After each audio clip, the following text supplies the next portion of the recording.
आजको यो भिडियोमा चाहिँ हामी फोरेक्स ट्रेडिङ गर्नुभन्दा अगाडि हामीले बुझ्नै पर्ने इम्पोर्टेन्ट कुराहरू चाहिँ के हुन् त्यसको बारेमा हामी डिटेलली एक्सप्लेन गर्नेछौँ र हामीले सुरुमा बुझ्नेछौँ टाइप्स अफ ट्रेडिङ भन्ने। यो टाइप्स अफ ट्रेडिङमा चाहिँ मैले 4वटा लिएको छु, stock trading, crypto trading, forex trading र कमोडिटी ट्रेडिङ भन्ने। र यो ट्रेडिङमा चाहिँ कुन ट्रेडिङ गर्न मिल्छ कुन चाहिँ मिल्दैन भन्ने कुरा पनि हामी डिस्कस गर्नेछौँ। र सुरुमा आउँछौँ हामी स्टक ट्रेडिङमा। र यसमा चाहिँ हाम्रो टेस्ला, एप्पल, मेटाहरू पर्छ। यसमा हामीले मजाले ट्रेडिङ गर्न मिल्छ। र हाम्रो नेक्स्ट रहेको छ क्रिप्टो ट्रेडिङ। यो क्रिप्टो ट्रेडिङ चाहिँ गर्न मिल्छ तर भर्सक नेपालबाट चाहिँ नगर्नु भन्छु म, किनभने नेपालमा क्रिप्टो ब्यान छ। यो क्रिप्टोमा चाहिँ हाम्रो बिटकोइन भयो, इथेरियम, डज कोइन, सोलानाहरू पर्छ। र जुन कुरा चाहिँ गभर्नमेन्टले ब्यान गरेको छ त्यसलाई चाहिँ फलो गर्नुपर्छ, किनभने पछि हामी आफै प्रब्लममा परिन्छ। त्यही भएर रुलसँगै चल्नुपर्छ।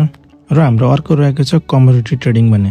यो कमोडिटी ट्रेडिङमा चाहिँ के पर्छ भने तपाईँको गोल्ड भयो, सिल्भर भयो, ओइल भयो, क्रुड ओइलहरू पनि त्यसमा हामीले मजाले ट्रेडिङ गर्न सक्छौँ। र हाम्रो अर्को टपिक छ फोरेक्स ट्रेडिङ भन्ने। यो फोरेक्स ट्रेडिङ चाहिँ अब हामीले सबैले गर्न मिल्छ। हामीले मेन चाहिँ अब यसकै बारेमा डिस्कस गर्नेछौँ। हामीले अगाडिको भिडियो पनि यसकै बारेमा डिस्कस गऱ्यौँ। अब यो भनेको चाहिँ हाम्रो करेन्सी ट्रेड गर्ने हो, एउटा करेन्सीबाट अर्को करेन्सीमा। र हाम्रो अर्को टपिक छ करेन्सी पेयर भन्ने। अब यो करेन्सी पेयर भनेको चाहिँ के भने अब दुईटा करेन्सी मिलेर एउटा पेयर भन्छ है। यहाँ हजुरहरूले लिस्ट पनि देख्न सक्नुहुन्छ, 7वटा करेन्सी पेयरको लिस्ट छ। यो सबै करेन्सीको यतिवटा लिस्ट छ, हेर्न सक्नुहुन्छ डिटेलली। र हजुरहरूले युरो युएसटीको एउटा एक्जाम्पल देख्न सक्नुहुन्छ। युरो युएसटीको एउटा पेयर छ र अगाडि युरो पछाडि युएसटी भनेको युरो चाहिँ युएसटीको एगेन्स्टमा छ। र हजुरले कति प्राइस चलिरहेछ मार्केटमा, जस्तै एक्जाम्पलमा 1.10 छ, त्यो भनेको 1 युरो इक्वल्स टु 1.10 युएसटी भनेको है। र हजुरहरूलाई यो सेम कुरा म एकचोटि लाइभ चार्टमा पनि देखाउँछु। र हजुरहरूले देख्न सक्नुहुन्छ यो युरो युएसटीको एउटा लाइभ चार्ट छ। र हजुरले यो चार्टको लेफ्टको माथि हेर्नु भने युरो युएसटी देख्न सक्नुहुन्छ, त्यो भनेको चाहिँ पेयर हो। र हजुरले चार्टको राइट साइडमा प्राइस देख्न सक्नुहुन्छ। यो प्राइस भनेको चाहिँ 1 युरो इक्वल्स टु कति युएसटी हो भन्ने प्राइस हो। जस्तै 1 युरो भनेको चाहिँ 1.1364 युएसटी रहेछ।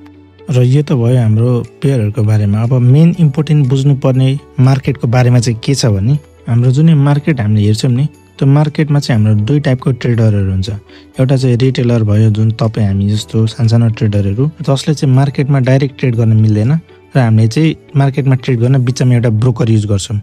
अनि त्यो ब्रोकरले चाहिँ हाम्रो जस्तै अब अर्डरहरू फिल गरेको, अर्डरहरू हालिदिएको स्प्रेडहरूबाट पैसा कमाउँछ उनीहरूले। र अर्को चाहिँ हाम्रो इन्स्टिट्युट ट्रेडर हुन्छ, जुन चाहिँ हाम्रो ब्याङ्कहरू भयो, हाम्रो जुन हेज फन्ड, पेन्सन फन्डहरू हुन्छ नि, त्यसलाई चाहिँ हामीले अब अपरेटर भन्छौँ।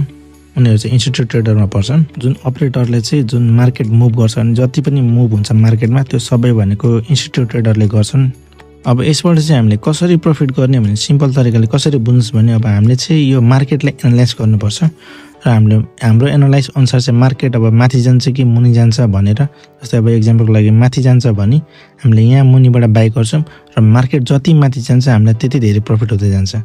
त्यसरी नै अब सेलमा पनि हाम्रो सेम त्यस्तै हुन्छ। अब हामी एनालाइज गर्छौँ अनि मार्केट मुनि जान्छ जस्तो लाग्यो भने हामी माथिबाट सेल गर्छौँ र मार्केट जति मुनि जान्छ त्यति हामीलाई प्रफिट हुँदै जाने है। र अर्को कुरा हामीले मेन इम्पोर्टेन्ट चाहिँ के बुझ्नुपर्छ भने यो जुन मार्केट भनेको कन्ट्रोल गर्ने अपरेटर भनेको इन्स्टिट्युट ट्रेडरहरू हुन्। र यो मार्केटको अगाडि चाहिँ हामी एकदमै कमिला हौँ, हात्तीको अगाडि कमिले भनौँ न। अब एउटा यो रिजनले गर्दा पनि 99% ट्रेडरहरू चाहिँ जति रिटेलरहरू छन् 99% जति चाहिँ फेल नै हुन्छन् है, लसमै हुन्छन्। र 1% मात्र प्रफिटेबल हुन्छन्। अब यो हामीले 1% हुनुमा चाहिँ 99%ले के गर्दैछन् त्यो चाहिँ गर्नु भएन र हाम्रो आफ्नै तरिकाले चाहिँ ट्रेड गर्नुपर्ने हुन्छ। र यो म्याक्सिमम रिटेलरलाई चाहिँ 1% पुग्नलाई चाहिँ धेरै वर्ष लाग्छ है, धेरै कुरा सिक्नुपर्ने हुन्छ यसमा पुग्नलाई। र कतिजनाले चाहिँ बिचमै गिभअप गर्नुहुन्छ, किनभने यो ट्रेडिङ भनेको छिटो पैसा कमाउने बाटो चाहिँ होइन। र यो बिचमा चाहिँ केही रुल्सहरू हुन्छ, त्यो रुल चाहिँ तपाईँहरूले सेट गरेर हिँड्नुपर्ने हुन्छ। जस टाइम लाग्छ जे कुरोमा पनि तपाईँहरूले गिभअप चाहिँ गर्नु भएन भने एक दिन जसरी पनि प्रफिटेबल चाहिँ बनेर चढ्नुहुन्छ है। प्रायः मान्छेहरू चाहिँ कसरी फस्छन् भने सोसियल मिडियामा चाहिँ अब धेरै मान्छेहरू हुन्छन् जसले चाहिँ अब कोर्स बेच्छु भन्छन्, अब तपाईँको पैसा दिनुहोस् म डबल बनाइदिन्छु भन्ने हुन्छन्, स्क्यामहरू धेरै हुन्छन्। त्यस्तोमा चाहिँ पर्नु भएन है। त्यस्तोमा पर्नु भने तपाईँ सिधै डुब्नुहुन्छ। र सबैजना त्यस्तो हुन्छन् भन्ने पनि हुँदैन।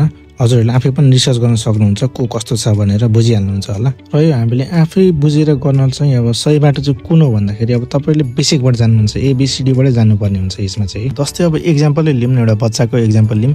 जस्तै एउटा बच्चा पनि अब सुरुमा घुँडा टेकेर हिँड्न सिक्छ, त्यसपछि अलिअलि गरेर खुट्टाले हिँड्न सिक्छ, अनि मात्र त कुद्छ नि होइन। अहिले त तपाईँ बच्चाको फेसमा हो नि त होइन, सुरुमा त बेसी सिक्नुपर्छ। अब तपाईँले बेसी नसिकिन सुरुमै कुद्न थाल्नुभयो भने त तपाईँ त लड्नुहुन्छ, त्यो भने त रङ प्रोसेस हो नि त। अब त्यो भनेको रङ प्रोसेस तपाईँ लड्नु भनेको तपाईँ लसमा जानु हो, तपाईँ स्क्याममा पर्नु हो नि त। त्यो चाहिँ नहुनुहोस् भन्छु म। यो भिडियोमा हजुरले जे जति बुझ्नुभयो यो चाहिँ हजुरले दिमागमा राख्नुपर्ने हुन्छ। यो चाहिँ अब तपाईँ बेसिक हुनुहुन्छ या त स्टार्ट गर्न सोच्नु हुँदैछ भने र स्टार्ट गर्नु हुँदैछ भने यति चाहिँ तपाईँले दिमागमा राख्नै पर्ने हुन्छ। र अब हामी नेक्स्ट भिडियोमा चाहिँ ABCDबाट सिक्छौँ, बेसिकबाट सिक्छौँ।